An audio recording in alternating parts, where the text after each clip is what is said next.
Juízes da área do trabalho defendem a carteira assinada, enquanto os ministros do Supremo derrubam decisões tomadas pela Justiça do Trabalho contra as chamadas terceirização, pejotização ou uberização. Para a gente poder entender melhor isso, presidente da Associação Nacional dos Juízes da área de trabalho, doutora Luciana Conforte, aqui conosco. Doutora Luciana, muito obrigado por atender a Nova Brasil.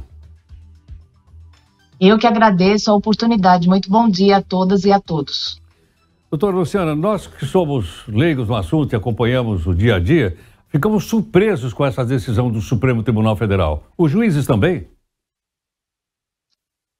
Tem surpreendido um pouco, sim, né? Há uma certa incompreensão da matéria, no nosso entender, uma necessidade de maior aproximação, né? A matéria é um pouco complexa, mas entendemos que não há nenhum descumprimento por parte da Justiça do Trabalho de precedentes do Supremo Tribunal Federal, né? Tampouco afronta a Corte, como saiu recentemente numa reportagem, né? Então, realmente surpreende um pouco o tom, né, dessa fala e também esse entendimento de afronta que, no nosso entender, não existe. Apenas as decisões estão sendo proferidas com base na competência da Justiça do Trabalho, que é constitucional.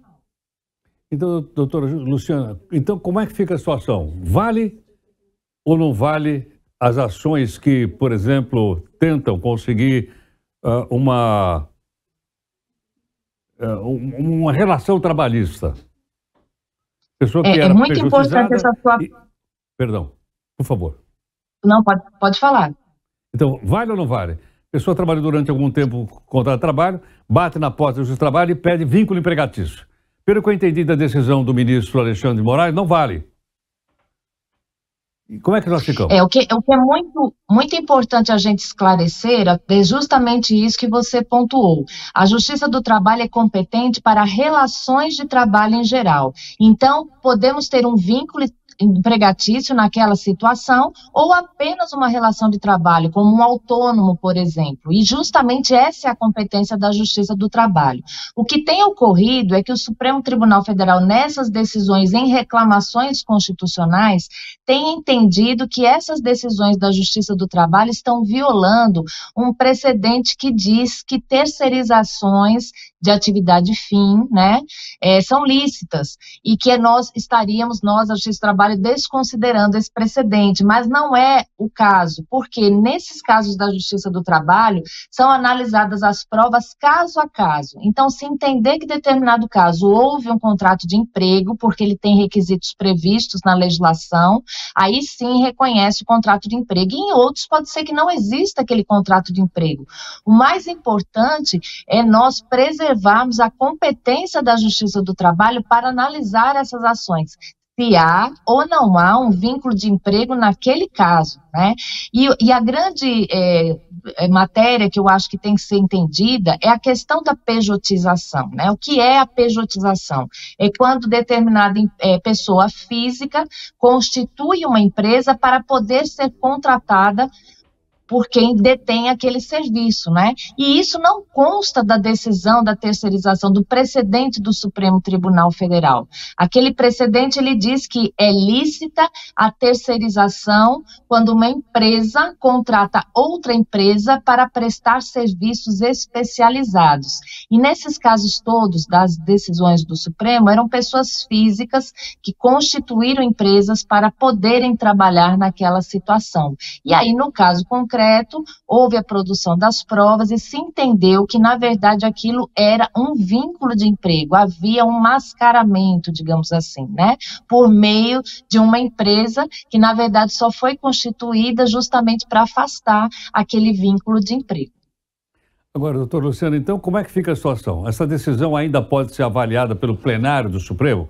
Haja vista que, pelo que eu acompanhei, eu li inclusive no site do Conjur, a decisão veio do ministro Alexandre de Moraes? São decisões, Heródoto, em casos de reclamações constitucionais. Então, assim, isso não impede que novas ações sejam ajuizadas na Justiça do Trabalho. O que pode ocorrer são novas reclamações dizendo que as decisões da Justiça do Trabalho estão desrespeitando os precedentes do Supremo Tribunal Federal.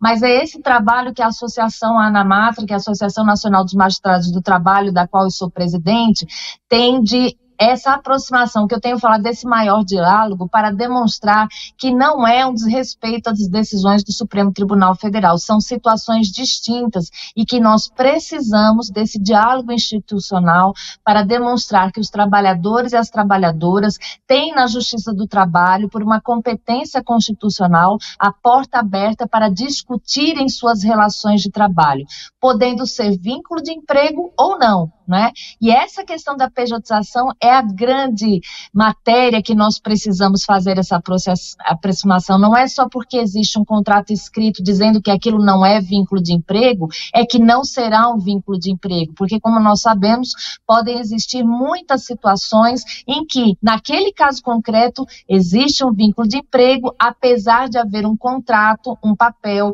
dizendo que não há um vínculo de emprego. E a competência da Justiça do Trabalho é justamente para isso, para ouvir as testemunhas, as partes, analisar os documentos e ver se aquele caso se enquadra nos requisitos da CLT para contrato de trabalho ou não. Mas mesmo que não seja um contrato de trabalho, a competência é da Justiça do Trabalho para toda e qualquer relação de trabalho, e não da Justiça Comum Estadual.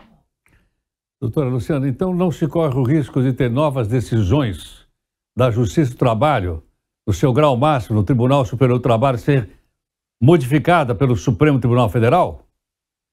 Nessas reclamações constitucionais, Heródoto, infelizmente, ainda corremos o risco de ter outras decisões assim. É por isso que estamos fazendo esse trabalho, vamos fazer um trabalho de aproximação com o Supremo Tribunal Federal para tentar evitar, né, que isso aconteça por uma aproximação institucional mesmo, né? Não há, como se diz, nenhum enfrentamento, não há nenhuma crítica, é apenas realmente essa necessidade de nós nos entendermos melhor, digamos assim, para que não haja insegurança jurídica e para o respeito das decisões da Justiça do Trabalho, né, e a autoridade dessas decisões, afinal de contas, é uma competência constitucional. Então, lamentavelmente, ainda corremos o risco de terem outras reclamações constitucionais, mas não significa que aquelas decisões impedem que novos casos cheguem à Justiça do Trabalho para essa discussão e análise, né? Então, estamos, assim, nesse compasso. Podem existir, sim, mais decisões, mas esperamos que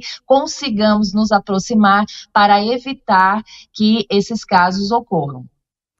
Doutora Luciana, muito obrigado por sua gentileza, por atender e esclarecer aqui na Nova Brasil. Muito obrigado. Eu que agradeço a gentileza do convite, a possibilidade de poder esclarecer, e queria dizer que foi um grande prazer poder participar do programa com você, Heródoto. Muito obrigado. Doutora Luciana Conforte, presidente da ANAMAT. Isso interessa a todo mundo, não é só para quem trabalha, não é só para os juízes trabalhistas, é também para os advogados trabalhistas, é para as pessoas que têm causas na justiça batendo na porta pedindo vínculo empregatício. Muitos, são milhares em todo o Brasil. Então tá aí, portanto, para você também pensar direitinho e tal, chegar à sua conclusão.